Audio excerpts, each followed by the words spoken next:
जाने क्या माया किया उस धूर्त ने इन सब पे। सब अपना काम को छोड़कर इसकी प्रतीक्षा में लगे हुए हैं। चलो मान लिया, श्रीनिवास से तो तुम्हें घृणा है, लेकिन उस युवक का क्या जिसने तुम्हें तुम्हारे ये सुंदर पुष्प भेजे हैं? देखो तो बेचारे पुष्पों की माला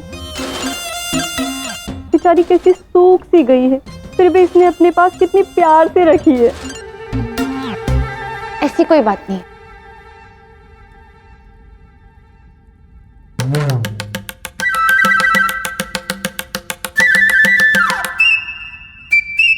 ये भी परिजात के पुष्प है। मुझे तो शंका है कि ये भी कहीं ना कहीं उस श्रीनिवास का ही किया धरा है। आज ये भी जान ही लूंगी। आज आए तो बस यहाँ। घृणा आती है मुझे इस श्रीनिवास से।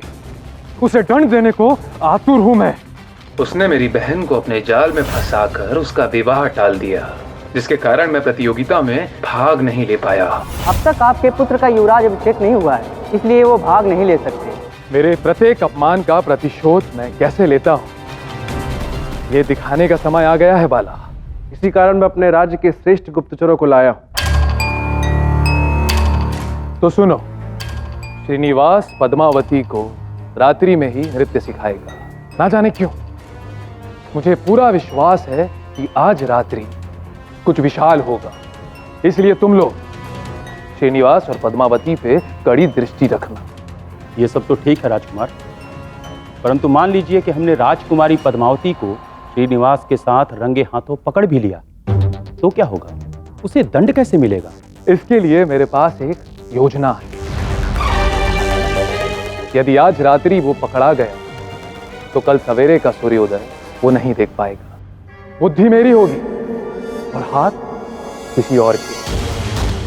परंतु ये निश्चित है कि श्रीनिवास अब कुछ ही समय का अतिथि है, इस वेंकटगिरी में भी और इस संसार में भी। जो भी हो वासु, मन लगाकर प्रयास करना मुझे पकड़ने का। पूर्ण मन के साथ करना, तभी तो आनंद आएगा इस खेल में। अब चाहे भोजन हो या षड्यंत्र हो, यदि वो ठीक से पका ना जाए, यदि उसमें योजना का तड़का ना हो, तो स्वाद नहीं आता।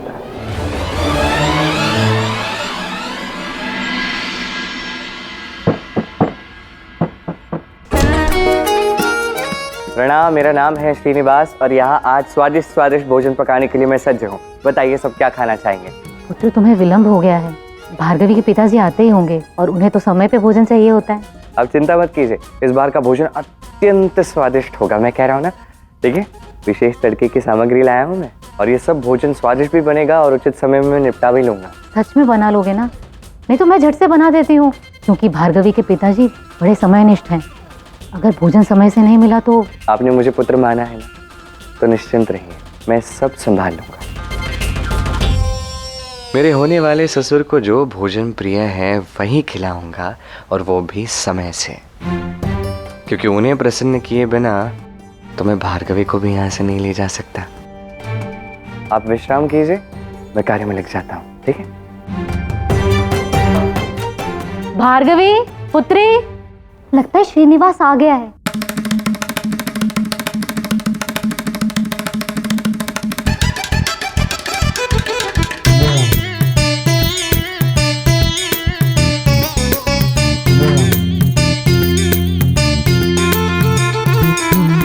वाह, अभी तक आरंभ भी नहीं किया है। बाबा कभी भी आते होंगे, उन्हें खाली थाल परोसोगे? बड़े प्रसन्न होंगे वो तुमसे। सत्य कहा, मुझसे प्रसन्न होंगे, किंतु मैं उन्हें खाली थाली नहीं परोसूंगा, पूरा भोग चढ़ाऊंगा। कैसे? देखते जा। कारण ऐसा भी है ना कि तुम्हारी ये सुंदर सुंदर सखियां आ जाती हैं तो प्रेरणा मेरी कहीं और ही पहुंच जाती। कल आई थी तुम्हारी ये सुंदर सखियां तो मैंने नृत्य किया, आज ये सुंदर सुंदर सखियां आई हैं तो मैं अत्यंत स्वादिष्ट भोजन बनाऊंगा। हम भी तो देखे तुम्हारे हाथों में ऐसा कौन सा जादू है कि भृगु ऋषि भी तुमसे प्रसन्न हो गए।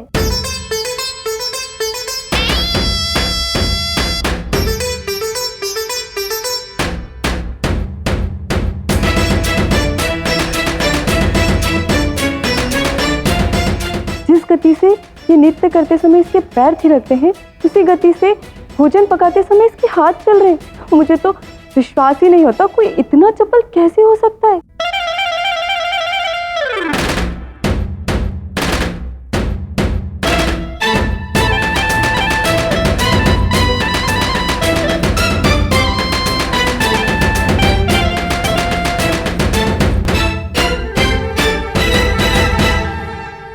सुगंध तो बहुत ही अच्छी आ रही है। स्वाद भी अच्छा ही होगा। भोजन दिख तो बहुत अच्छा रहा है। माँ, देखने में तो चंपा के पुष्प भी इतने सुंदर होते हैं ना, पर खाने में तो वैशीला होता है ना। प्रयासम तो संयोग से अच्छा बन गया होगा, ये भोजन पता नहीं कैसा बनाएगा। पुत्री, पापा आ गए। अब मैं आती हूँ। सज्ज रहना, तुम्हारी वास्तविक परीक्षा तो अब आरंभ होगी। बस इसी परीक्षा में तो उत्तीर्ण होने आया हूं मैं, ताकि मेरी प्रतीक्षा का अंत हो सके, ताकि तुम्हारे बाबा ऋषि भृगु स्वयं तुम्हारा हाथ मेरे हाथों में दे सके। भार्गवी, शीघ्र भोजन लगाओ, मुझे पुनः महल लौटना है। अभी लगाती हूँ बाबा। आप खाना और बताना कैसा लगा। केवल ऋषि भृगु ही क्यों, आप सब भी चलिए, सब साथ मिलकर भोजन करते हैं। अरे नहीं नहीं, हमें घर चलना चाहिए, हम घर जाके भोजन कर लेंगे। अरे किंतु क्यों, भोजन तो सबके लिए बनाया है, तो आप सबको भी खाना होगा, मैं खिलाकर ही रहूंगा। चलो। इतने सारे लोगों का भोजन तुमने अकेले बनाया है? वो भी आधे पहर से कम समय में। अच्छा, क्या माता, आप भी ना इतनी अधिक प्रशंसा कर रही हैं कि मैं क्या कहूँ। वैसे ठीक भी है, सब संतुलित हो रहा है। आपकी पुत्री वो तो मेरी बुराई करते करते थकती है नहीं। ठीक है, कोई बात नहीं, तुम्हें बुराई करनी है करो, किंतु उसके लिए भी तो भोजन चखना होगा ना। चखोगी नहीं तो पता कैसे चलेगा कि कितना बुरा है। ठीक है, हम लोग भोजन कर लेते हैं।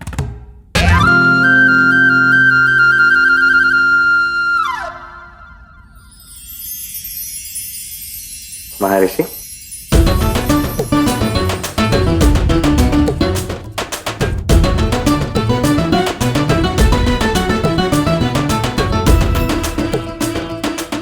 बस बस और नहीं। लो लो, थोड़ा खा लो। अरे, हर सामग्री इतनी अधिक क्यों परोस रहे हो मुझे। नहीं, वो क्या है, कोई भी व्यक्ति यदि पेट भर के खाना खा लेना तो उसका क्रोध शांत हो जाता है। अब यदि कोई क्रोधी व्यक्ति आसपास दिखे तो उसका उपचार करना भी तो आवश्यक है।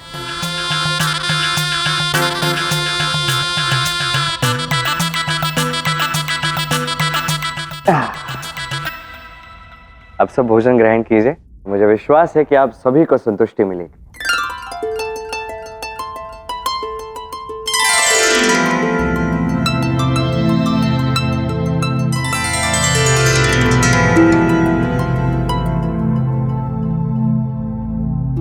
अद्भुत, अति उत्तम।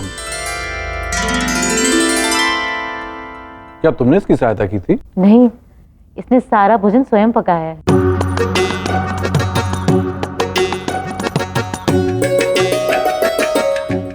भार्गवी, तूने अब तक चखा नहीं? खाओ ना पुत्री, खाओगी नहीं तो सीखोगी कैसे? वही तो, खाओगी नहीं तो सीखोगी कैसे।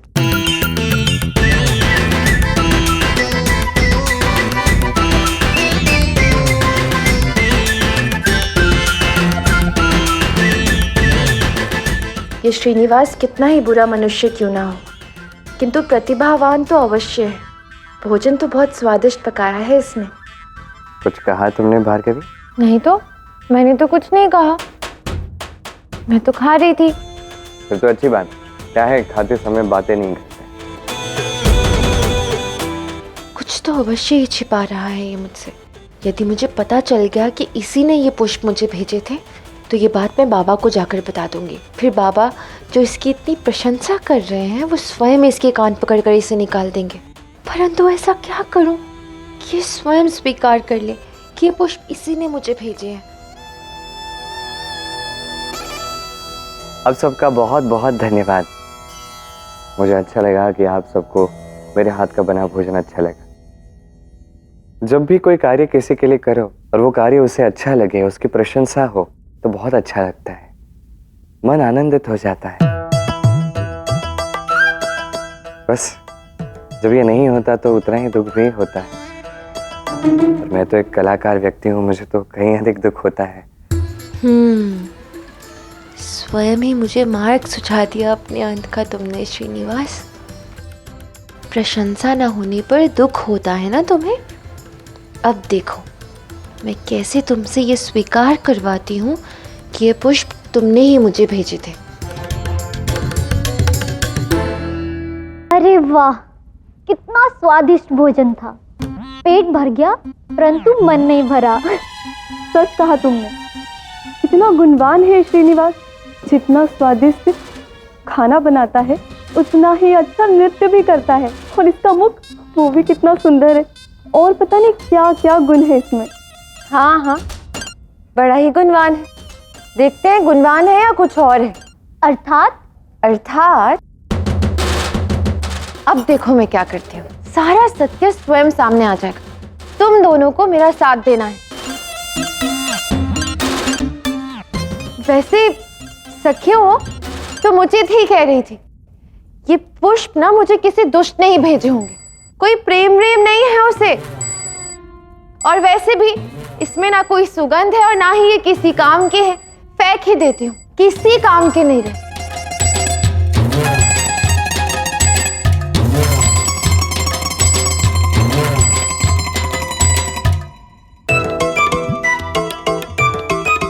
अब आया उठ पहाड़ के नीचे। अब तो ये कह ही देगा कि ये पुष्प इसी ने भेजे थे।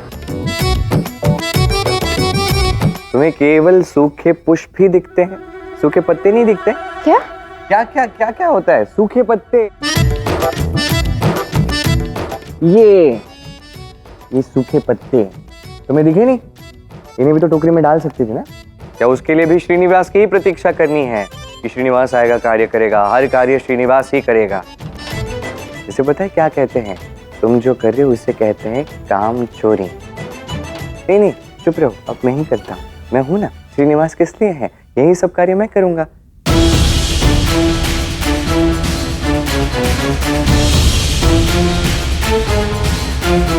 तुम कितना भी प्रयास कर लो भार्गवी, मैं इतनी सरलता से हार नहीं मानने वाला। ऐसे उचित ही किया है, इन पुष्पों को फेंक देना ही उचित है। क्या पता कौन व्यक्ति है जिसने पुष्प भेजे हैं, क्या पता उसकी क्या मंशा हो सकती है, क्या सोच हो सकती है, उसके मन में पता नहीं कौन सा कुविचार हो सकता है। हमें तो कुछ नहीं पता। अच्छा क्या ऐसे फेंक दिया? ऐसे किसी से भी पुष्प नहीं लेने चाहिए। और यदि पुष्प चाहिए तो मुझे कह दो, मैं कल से तुम्हारे लिए पुष्प ले आऊंगा। सेवा की ना कोई आवश्यकता नहीं है। तुम्हारे हाथों के पुष्प नहीं चाहिए मुझे। पुष्प नहीं चाहिए तो कह दो, नहीं मिलेंगे। किंतु यदि चाहिए तो कह दो, मैं अवश्य ले आऊंगा। पर अब नहीं लाऊंगा मैं।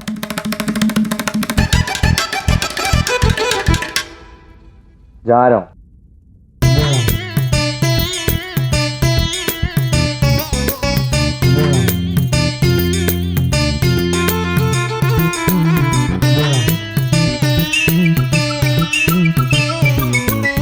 अरे इसमें तो कोई प्रभाव ही नहीं पड़ा, जैसे इसका पुष्पों से कोई लेना देना ही नहीं है। तो मुझे पूर्ण विश्वास है कि ये पुष्प इसी ने दिए। कुछ मैं प्रकट करके रहूंगी, देखती हूँ क्या करना है। मुझे वासु की चिंता है।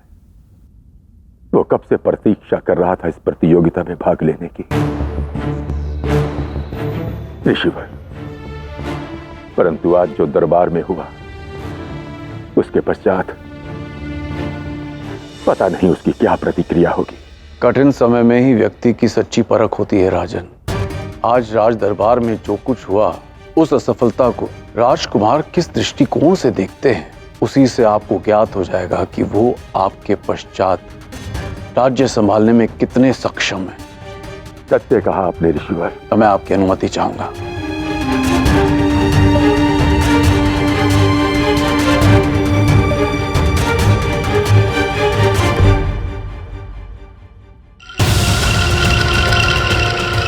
आप और श्रीनिवास मिलकर कितनी भी योजनाएं बना लो, किंतु राजा तो मैं बनकर ही रहूंगा। बैठो। अच्छा किया जो तुम आ गए पुत्र। आज जो दरबार में हुआ उसी विषय में मैं तुमसे बात करना चाहता हूं। मैं भी उसी विषय में बात करने आया हूं आपसे पिताश्री। पहले मैं बहुत क्रोधित हुआ कि मैं इस प्रतियोगिता में इसलिए भाग नहीं ले सका क्योंकि ना तो मैं एक राजा हूं और ना ही आपने मुझे भावी राजा घोषित किया। फिर मैंने इस विषय में काफ़ी गंभीरता से सोचा और मुझे ऐसा प्रतीत हुआ कि मुझे अपनी योग्यता आपको दिखानी चाहिए। क्या कहना चाहते हो? मैंने निर्णय किया है कि मैं प्रत्येक रात्रि महल से प्रजा का हालचाल देखने निकलूंगा। देखूंगा कि वो सुखी हैं भी या नहीं। ये देखिए, मैंने सब निश्चित कर लिया है कि मैं कब और कहाँ जाऊंगा।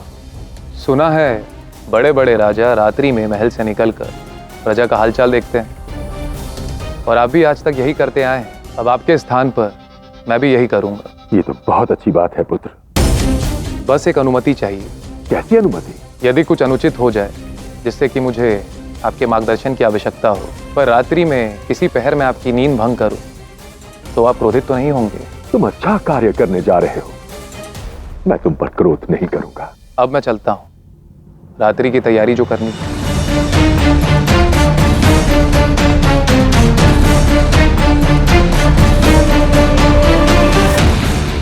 जगाऊंगा तो अवश्य, क्योंकि विश्वास है कि श्रीनिवास कुछ तो उल्टा करेगा और मैं आपसे रंगे हाथों पकड़वाऊंगा उसे।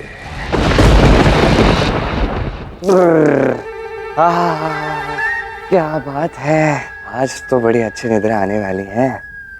बहुत कार्य किया मैंने आज। अच्छा, इतना कौन सा बड़ा काम कर लिया भाई? सूखे पत्ते साफ किए, भोजन बनाया, इससे अधिक तो कुछ किया नहीं ना। और ये क्या, कितना जल बहाए जा रहे हो, कितना जल व्यर्थ कर दिया। ओफो, जल से स्मरण हुआ हमें चलना चाहिए। संध्या होने से पहले नदी से जल भरना है। भार्गवी, तुम्हें भी तो जल लेने जाना था, इन्हीं के साथ चली जाओ।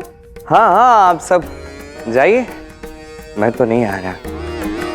मैंने बड़ा परिश्रम किया है, बहुत सारा कार्य किया है, सबके लिए भोजन बनाया है, भले ही किसी को अधिक ना लगे, मैंने बहुत परिश्रम किया है। तो आप सब जाइए, तब तक मैं अपनी गौशाला में एक मीठी सी निद्रा का आनंद उठाता हूँ। फिर संध्या काल में भेंट होगी तब मैं सबको नृत्य सिखाऊंगा, ठीक है? अरे वाह, संध्या को नृत्य भी देखने को मिलेगा। तो चलो हम जल्दी से जल भर कर लाते हैं। ऐसे कैसे? तुम तो कह रहे थे कि तुम्हें तो अनेक कलाएं आती है, तो हमें क्या सिर्फ नृत्य और भोजन पकाना ही सिखाओगे? माँ, मुझे तो लगता है कि इसे जल भरना भी ना हमसे अच्छा आता है।